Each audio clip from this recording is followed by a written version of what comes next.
अब मैंने तो एक बहुत खतरनाक वीडियो देखी, उसमें ये था कि ये 3 पर्सनैलिटी के ट्रेट्स आप लोग अपना लो, उसके बाद कोई भी लड़का आपके वश में हो जाएगा, कोई लड़की आपके वश में हो जाएगी। मैंने कहा जो वीडियो पहले बना रहा है इसकी एक बार शक्ल देखनी चाहिए, कोई किस प्रकार का है। जब मैंने उसकी शक्ल देखी मैंने कहा भाई इससे तो कोई भी वश में नहीं होगी, एक भी नहीं होगी यहाँ पर वश में।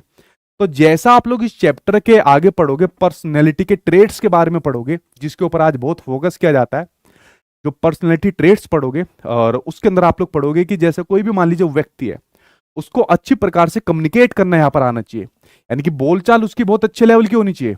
क्या होनी चाहिए? उसका जो कम्युनिकेशन लेवल होता है वो बहुत अच्छी उसकी होनी चाहिए। अगर कोई व्यक्ति, चाहे उसकी बेकारी की तरह, चाहे उसकी शक्ल भी ढंग की ना हो, लेकिन अगर वो कम्युनिकेट बहुत बढ़िया प्रकार से कर पा रहा है, तो उसकी वीडियो पर व्यू की संख्या आप लोग देखते, जो व्यूज आ रखे थे वो मिलियंस में थे। उसकी क्या वजह है? वो इस प्रकार से कम्युनिकेट कर रहा था, अपने विचारों को इस प्रकार से प्रदर्शित कर रहा था। मुझे भी देखकर खोलना पड़ गया ऐसे कौन से तरीके, मतलब मैं किसी लड़की के लिए नहीं खोल के देखा, मैं देख रहा था कि कौन से पर्सनैलिटी के ट्रेट्स बता रहा है। ये ट्रेट्स काफी बार आपके एग्जाम में देखने को मिलता है। ट्रेट्स क्या होते हैं? ट्रेट्स होते हैं जो आपके व्यक्ति के अंदर के जो गुण होते हैं। क्या होते हैं ट्रेट्स? ये ट्रेट्स होते हैं आपके जो व्यक्ति के जो आंतरिक गुण होते हैं, जो उसके व्यवहार को यहां पर दिखाते हैं। जैसे मैंने कहा एक ट्रेट मैंने यहां पर ले लिया, कम्युनिकेशन वाला ले लिया, जैसे वो भाई साहब वीडियो बना रहा था तो एक ट्रेट मैंने यहां पर ले लिया। जैसे एक और ट्रेट की अगर मैं बात करूं, जैसे मैं एनसीईआरटी की अगर मैं किताब की बात करता हूं, तो एनसीईआरटी की बुक के अंदर ये चीजें आपके धीरे धीरे करके आती जाएगी, जो मैं आपको पढ़ाऊंगा। जैसे 5 आपके ट्रेट्स की बात होती है, ओशन की बात होती है, ठीक है। अभी मैं डिटेल में नहीं जा रहा इसके बारे में, क्योंकि अभी मैं सिर्फ आपका बेस आपको बता रहा हूं, आपको सिर्फ पर्सनैलिटी के बारे में बता रहा हूं, अभी डिटेल में नहीं जा रहा, ये तो थोड़ी बहुत जानकारी मैं आपको दे रहा हूं। तो जैसे एक ट्रेड्स आपको देखने को मिलता है ओपननेस का, ठीक है। ओपननेस का इसका क्या मतलब है भैया? आपका ओपननेस का, आप लोगों ने देखा होगा, आप में से बहुत से व्यक्ति ऐसे होते हैं जो रिजिड होते हैं अपने विचारों के अंदर।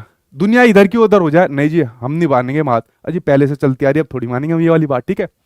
बट कुछ व्यक्ति होते हैं वो ओपननेस होते हैं। सपोज अगर मैं आपके सामने एक एग्जाम्पल दूं जेंडर स्टीरियोटाइप का, एक एग्जाम्पल दूं जेंडर स्टीरियोटाइप का, आपके सामने एग्जाम्पल दूं, लैंगिक जो आपकी रूढ़िबद्धता होती है, जहां पर हर जेंडर को किसी ना किसी काम से प्रदर्शित करके बताया जाता है कि अगर महिला है तो घर का काम करेगी और पुरुष है तो बाहर के काम करेंगे, महिलाएं तो नाजुक होती है और पुरुष कमजोर होते हैं। अब इस चीज के बारे में मान लीजिए कोई एक व्यक्ति है, बड़ा कठोर है वो, और उसको एक तर्क दिया गया कि भाई ये चीज ठीक नहीं है, आप भी घर के काम कर सकते हो।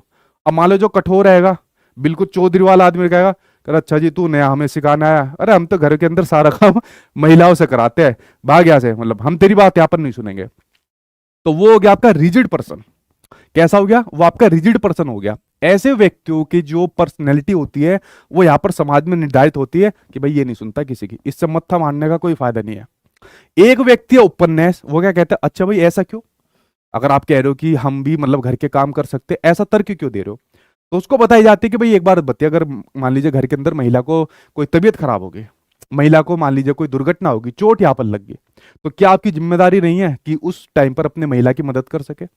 तो जो आदमी फ्लेक्सिबल रहेगा वो क्या सोचेगा, हायर पॉइंट तो ठीक कह रहा है, तो जेंडर स्टीरियोटाइप को उसने खत्म कर दिया कि यार बिल्कुल ठीक कह रहा है। तो ओपननेस है, मतलब जो भी समाज के अंदर नए विचार आ रहे हैं उसके लिए यहाँ पर खुले तौर पर वो आमंत्रित करता है कि हाँ यार बिल्कुल ठीक कह रहे हो और मैं आपकी बात से सहमत हूं और मैं आपके साथ चलूंगा। तो जो आदमी समय के हिसाब से इस प्रकार से यहां पर चलते हैं वो एक बड़ा बढ़िया सामंजस्य यहां पर बैठा लेते हैं।